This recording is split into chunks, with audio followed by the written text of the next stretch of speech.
मैं राकेश दीक्षित, एडवोकेट, राष्ट्रीय महामंत्री जनसंघ पार्टी, विधानसभा प्रत्याशी की द्वेष आज आपके सामने पुनः उपस्थित इस मुद्दे को लेकर के हूँ कि देश में मुसलमानों के द्वारा हिंदू समाज को आहत करने के सब प्रकार से प्रयास किए जा रहे हैं। हम जो सोशल मीडिया से और सब तंत्रों से जो देखते हैं, सुनते हैं, समाचार पत्रों से जो देखते हैं कि कहीं न कहीं हमारे धार्मिक भावनाओं को आहत करने के लिए कहीं थूक बुलाया जाता है, कहीं पर पेशाब की जाती है, सिंगाड़े जैसी चीज़ों में कहीं कुछ किया जाता है। और अभी तिरुपति बालाजी का मुद्दा तो इतना ज़्यादा ख़राब है कि हम जिसको आराध्य मानते हैं, जिसको माँ मानते हैं, जो इस देश की रूपरेखा है, जो इस देश की जीवन रेखा है, उस गाय के मांस को मिला करके और हिंदू समाज को वितरित करने का घृणित प्रयास किया गया। अभी डासना में भी यही सब चल रहा है।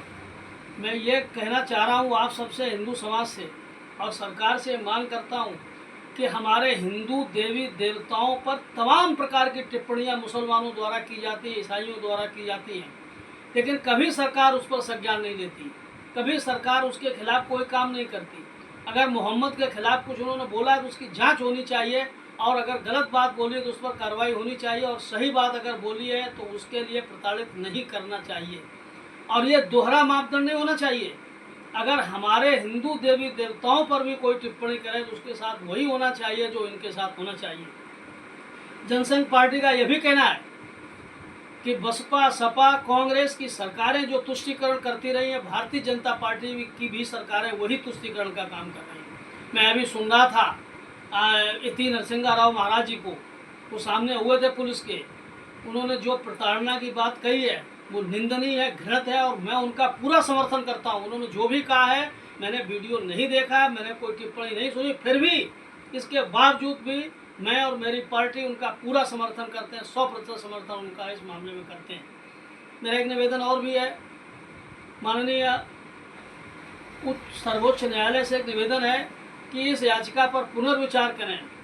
कलावा पहनकर, तिलक लगाकर, हिंदुओं के नाम से शॉप खोलकर और उसमें ये घृणित काम करना, पेशाब करना, थूकना, इस जैसे करके जो हिंदू समाज को घृणित किया जा रहा है, तो किसी भी दुकान के मालिक का नाम लिखना विधि सम्मत है, न्याय सम्मत है।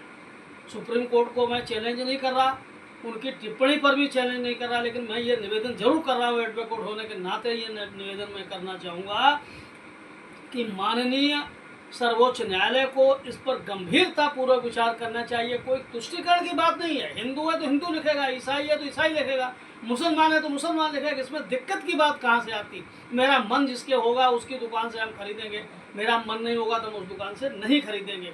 इसलिए मेरा सर्वोच्च न्यायालय से निवेदन है, मेरा महामहिम राष्ट्रपति जी से निवेदन है कि इस पर हस्तक्षेप करें और इस मुद्दे को इतना न बढ़ने दें जिससे वर्ग संघर्ष की स्थिति उत्पन्न आए। अंतिम समय में मैं एक बात हिंदू समाज से हाथ जोड़कर प्रार्थना करना चाहता हूँ, माँ बहनों से, सभी धार्मिक लोगों से, पुजारियों से, भंडारियों से, सभी से, कि जो आगे त्यौहार, अभी नवरात्रि के त्यौहार चले हैं और आगे अभी त्यौहारों का महीना है, ये पूरे 1 महीने हमारे त्यौहार चलते हैं, इसमें केवल हिंदुओं से सामग्री खरीदें, किसी भी दूसरे विधर्मी से कोई सामग्री ना खरीदें, केवल अपने हिंदुओं से खरीदें, देख कर समझ के, और तिलक और कलावा देख के नहीं, ये तय करने के बाद ये हिंदू की दुकान है, उसी से पूजा की सामग्री खरीदें। इसी निवेदन के साथ फिर आपके सामने उपस्थित होऊंगा। जय हिंद, जय भारत, जय जनसंघ।